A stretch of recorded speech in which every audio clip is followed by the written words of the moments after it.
다시 한번 저도 마치 사도 바울처럼 인사해 보겠습니다. 주님의 은총과 화평케 하시는 힘이 여러분 모두에게 함께 하시기를 진심으로 기원합니다. 좋네요. 얼마 전에 뉴저지에 사는 제 아내의 외조카가 윤동주 씨 신앙송 대회에 나갔었어요. 저희 집에 윤동주 시집이 하나가 있는데 그게 어느 순간 없어졌더라고요. 그래서 뭐지 싶었는데 보니까 제 아내가 그걸 조카에게 빌려줘서 그 대회 예선전을 치르고 온 거예요. 그런데 개인적으로 감동적이었던 것은 그 중에 제가 제일 사랑하는, 제일 좋아하는 시 무려 서시를 외워서 낭송하고 온 겁니다. 여기서 태어나서 이제 7학년이 되는 그 조카가 아마도 그 시가 가진 의미를 세세하게 잘 모르겠지만 아무튼 되게 기특했습니다. 그 어마어마한 시를 외우고 낭송했다는 것이 참 정말로 기특했고, 그 조카 덕분에 오랜만에 저도 다시 그 시를 찬찬히 읽게 되었습니다. 읽으면서 가슴이 되게 뭉클하더군요. 그리고 또 뭔가가 이렇게 뜨겁게 북받쳐 오르기도 했습니다.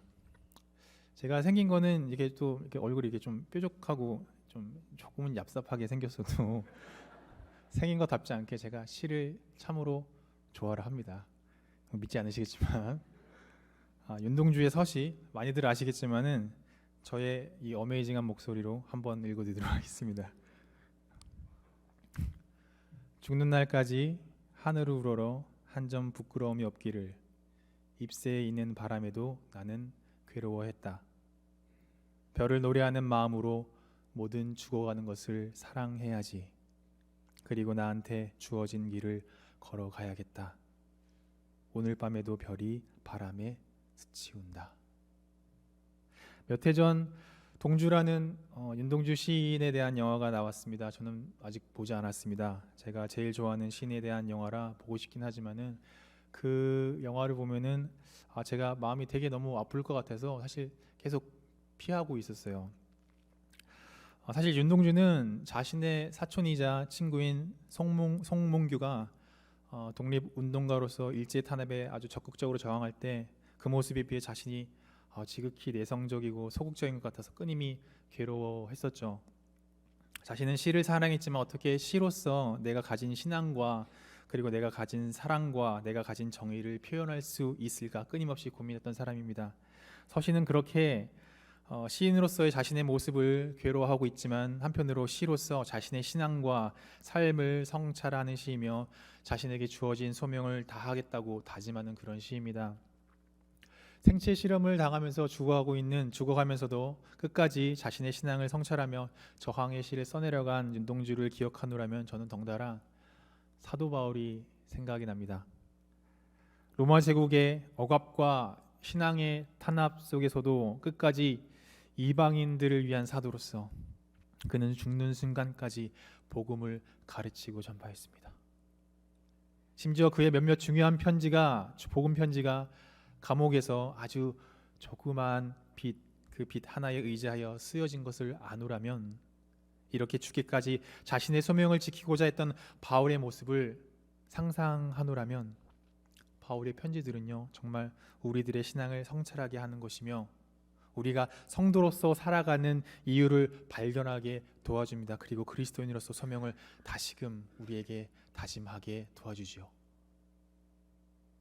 골로새서는 바울에 의해 쓰여진 그러한 복음 편지 중 하나입니다. 그제 그리고 어제 새벽 기도를 통해 말씀드리긴 했다만 로마 제국이 황제 숭배를 강요하던 그 시기 속에서도 자신의 신앙을 굳게 지키려고 했던 이 골로새 지방의 한 이방 교회 공동체를 위해서 바울이 정성스럽게 써내려간 시죠. 그런데 그런 이 교회에 문제 하나가 발생합니다. 그것은 바로 거짓 교사들이 이 교회에 나타나 거짓 가르침들을 전하는 것입니다. 그래서 이 교회 공동체 내부에 갈등과 그리고 혼란이 일어나게 된 것입니다. 이 거짓 가르침이 무엇이냐 하면 크게 두 가지인데, 그 첫 번째는 하나님을 잘 믿기 위해서는 그리스도를 우리 구주로 받아들이듯 로마 권세의 힘도 잘 믿고 세상과 적당히 잘 타협하며 신앙생활을 하라는 겁니다. 이에 대해 사도 바울은 골로새서 1장에 걸쳐서 세상의 절대적인 원리와도 같은 로마 제국보다 절대적인 원리 같이 보이는 이 로마 제국의 힘보다 더 큼이 있다라고 설파하는 것입니다. 그래서 강력한 시련과 고통과 어두움의 힘마저 넘어서는 참 힘이 있음을 믿으라라고 골로새 이방 교회의 교인들에게 전하는 것입니다. 그 힘이 무엇입니까? 바로 우리 구주 예수 그리스도이십니다. 그 힘은 죄로 가득한 연약한 우리를 암흑의 권세에서 하나님과 이웃과 화평케 되는 하나님의 나라로 옮기신 그런 힘입니다. 제 아무리 불의로 가득한 암흑의 권세가 세상과 적당히 타협하려고 우리를 유혹하더라도, 제 아무리 고난과 아픔에 가득한 상황에 우리가 처해 있다 하더라도 십자가에서 자신을 내어주신 그리스도의 사랑은 우리를 포기하지 아니하시며 우리와 늘 동행하시며 고난과 아픔을 넘어 어두운 세상을 변화시키도록 우리를 인도하시는 그런 참 힘이라는 말입니다. 거짓 교사들이 두 번째로 주장하는 거짓 증언은 오늘 우리가 읽은 본문에 아주 잘 나타나 있습니다. 다시 말하자면 구원을 이루기 위해서는 유대 율법에 따라 할례를 잘 지켜 구별된 사람이 되어야 한다는 겁니다. 이 가르침은요, 어찌 보면 이방인 그리스도인들에게는 그럴듯한 말처럼 들렸을지도 모르겠습니다. 왜냐하면 그리스도 십자가의 사랑이 우리를 용서하시고 구원하신다라는 복음은 어찌 보면은 그 세계를 경험하지 못한 사람들에게 아직 뭔가 2% 부족한 그런 가르침처럼 들렸을지도 모르기 때문입니다. 아니, 어떻게 값없이 믿음으로만 구원을 받는다고 할 수 있지? 그걸 믿기만 하면 된다고? 어떻게? 우리의 노력은 아무런 필요 없는 것인가? 그게 어떻게 가능한 것이지?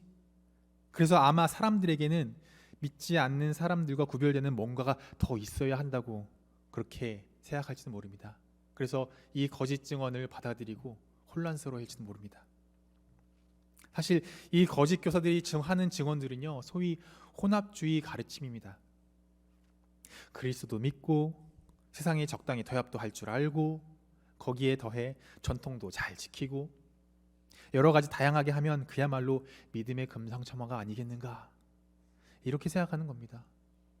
그래서 골로새 교회 성도들이 이러한 혼합주의 가르침에 넘어가 믿음의 본질을 잃어버리고 성도로서의 삶의 본질도 잃어버렸던 것이죠. 여기에 사도 바울의 경고는 단호합니다. 8절입니다. 누가 철학과 헛된 속임수로 너희를 노략할까 주의하라. 이것이 사람의 전통과 세상의 유치한 원리를 쫓는 것이요 그리스도를 쫓는 것이 아니니라 라고 말입니다.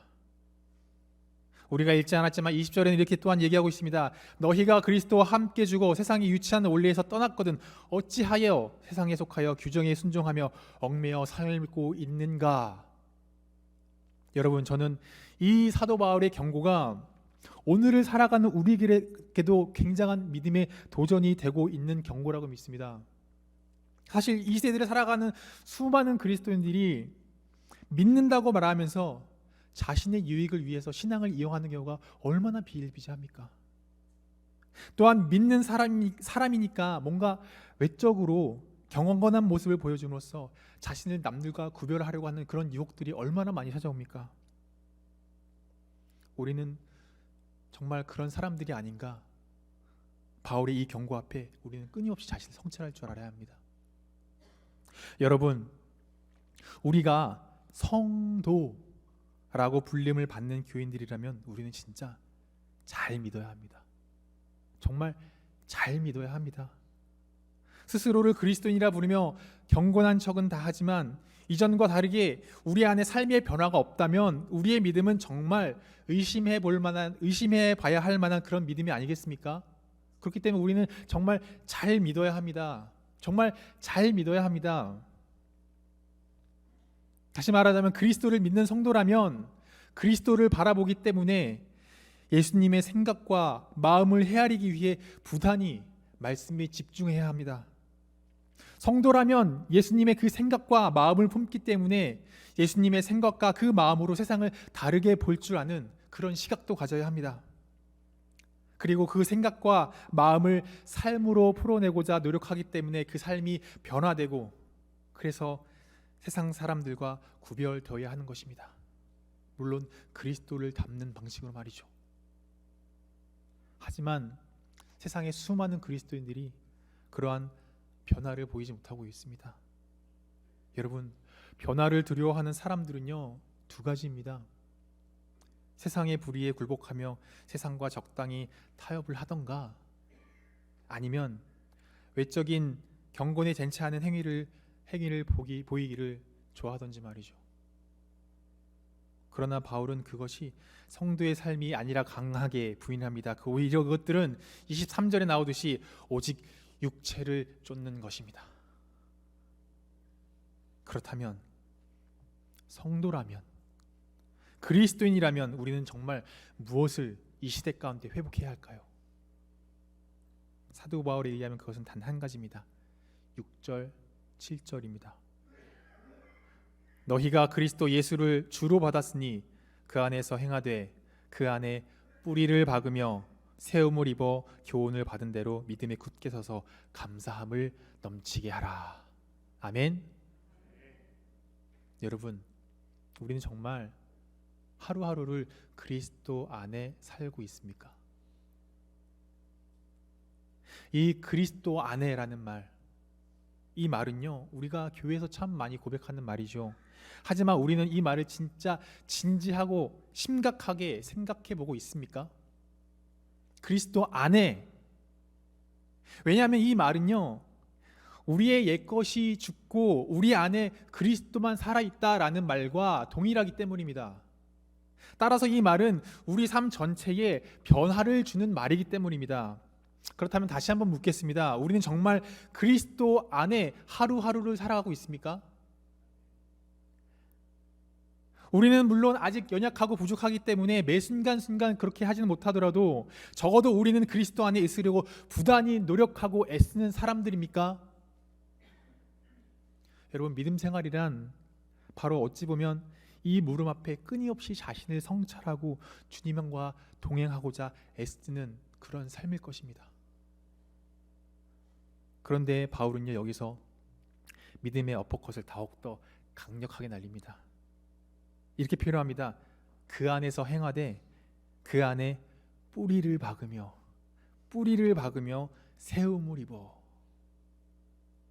다시 말하자면 우리는 그리스도 안에 있되 아주 얕게 걸쳐져 있는 것이 아니라 아주 깊이 뿌리를 박고 뿌리를 내리고 그 위에 든든히 서야 한다는 말입니다. 제가 2011년에 미국에 처음에 왔는데 그 해 미국 동부에는 참 여러 가지 일들이 발생을 했습니다. 그중 하나가 10월에 가을에 눈폭풍이 와서 제가 정말 죽을 뻔한 적이 있었거든요. 진짜 말 그대로 정말 죽을 뻔했습니다. 제가 다니는 그 드류 캠퍼스가 사실 숲이다 보니까 나무들이 굉장히 많은데 아직 잎이 채 떨어지지 않은 나무들에 눈이 쌓이다 보니까 뿌리가 깊지 않은 커다란 나무들이 그 무게에 못 이겨서 픽픽 쓰러지는 거예요. 제가 기숙사에 갇혀 있다 보니까 너무 답답해서 이제 밖에 나왔거든요. 근데 그렇게 나왔다가 봉변을 당할 뻔했습니다. 나무가 제 위에 이렇게 쓰러지는 거예요. 제가 놀래가지고 멍하니 가만히 있게 되더라고요. 그러다가 아차 싶어가지고 그 아주 짧은 찰나에 저의 그 정말로 그 뭐랄까 그 센스로 제가 탁 이렇게 피했거든요. 여러분, 하마터면은 유학 온 그 해에 나무에 깔려 죽을 뻔했습니다. 여러분, 뿌리가 얕으면은요 자신도 쉽게 쓰러질 뿐더러 누군가에게도 상처와 해를 입힐 수 있습니다. 뿌리를 한번 생각해 봅시다. 뿌리는 평소에 우리 눈엔 보이진 않지만요, 땅 밑에서 얼마나 부단히 애를 쓰고 노력하는지 모릅니다. 수분과 양분을 얻기 위해서 땅속을 헤집고 다른 나무 뿌리와 엉키기도 하고 자기 몸에서 이렇게 잔뿌리를 내리면서 확장하고 더 그렇게 튼튼하게 나무를 이렇게 세워주죠. 사실 우리의 믿음 생활도, 우리 교회 생활도, 우리 교회 공동체 생활도 바로 그래야 하는 거 아니겠습니까? 뿌리와 같은 그런 교회. 다시 말하지만 여러분, 예수님을 믿는다는 것은요, 그분의 생각과 그분의 마음에 뿌리를 내리는 것입니다. 깊이 뿌리를 내리는 것입니다. 어떤 시련과 유혹이 닥쳐와도 포기하지 않고 오히려 그때마다 더욱 깊이 뿌리를 내려서 예수님의 마음을 헤아리고 헤집고 그리고 그것을 내 것으로 만드는 것입니다. 그래서 더욱 우리의 삶의 중심에 그리스도 한 분만 두는 것입니다. 마치 나는 믿습니다 라는 뜻을 가진 라틴어의 크레도, 영어의 크리드가 심장을 바친다라는 동사 코르드에서 나왔듯이 우리의 중심, 우리의 심장을 바쳐서 우리의 중심을 열정을 다해 예수 그리스도께 온전히 바친다는 것입니다. 여러분, 그분께 우리의 삶의 중심을 바치기 위해, 그분과 늘 동행하기 위해, 그분을 닮아가기 위해 우리가 정말로 회복해야 할 것은 무엇입니까? 그것은 거짓 교사들이 증언하듯 할례를 받거나 율법을 준수하거나 외적인 경건의 모습만 보여주고자 하는 것이 아니며, 더구나 세상의 힘에 타협하는 것은 더욱더 아닙니다. 그것은 오히려 사도 바울이 얘기하고 있듯이 그저 우리의 마음 문을 열어서 주님을 안으려고 하는 것, 거기서부터 시작되는 것입니다. 내가 주님 안에, 주님이 내 안에 계심을 믿으며 내 모습, 주님의 모습 닮아가도록 소망하며 나를 조금씩 변화시켜 나를 그리스도께 아주 가까이 가게 하는 것, 바로 그것입니다. 내 중심에 오직 그리스도만 있는 것. 그렇기 때문에 본문 9절 10절에 사도 바울은 이렇게 얘기하는 겁니다. 그 안에는 신성의 모든 충만이 육체로 거하시고 너희도 그 안에 충만하여졌으니 그는 모든 정사와 권세의 머리시라. 우리 존재를, 우리의 삶 전체를 다스리시는 주님. 그리고 11절에서 15절까지 말씀을 보니까 여러분, 그리스도라는 새로운 할례로 하나님은 이미 우리를 흑암의 권세에서 건져내셔서 사랑하는 당신의 아들의 나라로 우리를 옮기셨다고 하는 것 아닙니까? 다시 말해서 십자가에 자신을 내어주신 그 처절한 사랑으로 말미암아 죄인된 우리가 거룩하신 하나님과 화평케 되는 그런 불가능한 일이 정말로 일어났다는 것, 그 은혜에 감사하며 살라고 하는 거 아니겠습니까? 그런데 여러분, 여기서 끝이 아닙니다. 여기서 끝이 되면 안 됩니다. 정말 중요한 것은 이제 그 십자가에서 자신의 모든 것을 내어주신 그분이 우리가 그분 안에 살되 정말로 그분 안에 우리의 믿음의 뿌리를 내리시기를 원하신다는 겁니다. 그리하여 세상을 향한 그분의 마음을 헤아리고 그분과 함께 우리의 삶을 변화시켜 나가며 우리가 그분의 손과 발이 되어 세상에서 죽어가고 있는 이웃들과 화평하게 되고 그렇게 세상을 변화시켜 나가기를 원하신다는 것입니다. 여러분, 그렇기 때문에 주님 안에서 산다는 이 믿음 생활이라는 것은요, 내 주위의 어두운 현실들을 절대 외면해서는 안 되는 것입니다. 우리가 선교를 해야 하는 목적이 무엇입니까? 주님의 마음을 내 마음 삼아서 어두운 세상 가운데 나아가 그리스도의 사랑을 나누는 거 아니겠습니까? 선교가. 주님께 내 심장을 바칠 만큼의 열정으로 주님의 가르침을 내 삶으로 소화해 나가야 하는 것이기 때문에 주께서 우리에게 화평의 길이 되셨듯이 우리 또한 세상의 아픔에 대해 불의하게 죽어가고 있는 이웃들에 대해 우리 또한 화평의 길이 되어야 하는 것입니다. 주께서 우리에게 정의가 되시고 평화가 되시며 구원이 되시듯 우리 또한 그분이 주시는 믿음과 소망과 사랑의 힘을 가지고 세상에 나아가 정의를 외치고 화평을 이루며 구원을 선물할 줄 아는 그런 성도가 되어야 한단 말입니다. 이 거룩한 초대에 대해 우리 모두는 우리의 안일함과 나태함과 우리만의 뜻과 이기심을 내려놓고 용기 있게 아멘으로 주님을 따를 줄 알아야 한단 말입니다. 그렇습니다. 믿음이란 믿는다는 생각과 확신만으로, 그것만으로는 진정한 믿음이 될 수 없습니다. 그것은 삶에서 행동으로 표현될 때만 그것이 진정 믿음이 되는 것입니다. 그렇기 때문에 세상에서 일어나는 불의의 모습을 두려워하고 피하기보단 우리는 그에 맞서 분노하며 저항할 줄 알아야 합니다. 우리는 이웃의 아픔을 외면하기보단 성도로서 그들과 함께 아파하며 함께 울고 함께 사랑으로 극복할 줄 알아야 합니다. 그리스도의 사랑으로 말이죠. 그리고 그들 가운데에도 그리스도의 사랑은 그렇게 함께 한다는 것을 전할 줄 알아야 합니다. 그렇게 이 땅 가운데 하나님의 나라가 그리스도 안에 사는 우리의 믿음의 삶을 통해 확장되어 갈 수 있도록 애써야 합니다. 여러분, 말씀을 마치도록 하겠습니다. 예수 그리스도와 동행합시다. 어떠한 시련과 고난과 유혹 속에서도 그리스도를 닮아가는 데 애씁시다. 그리스도와 함께 믿음의 선한 싸움을 싸우며 세상 속으로 걸어갑시다.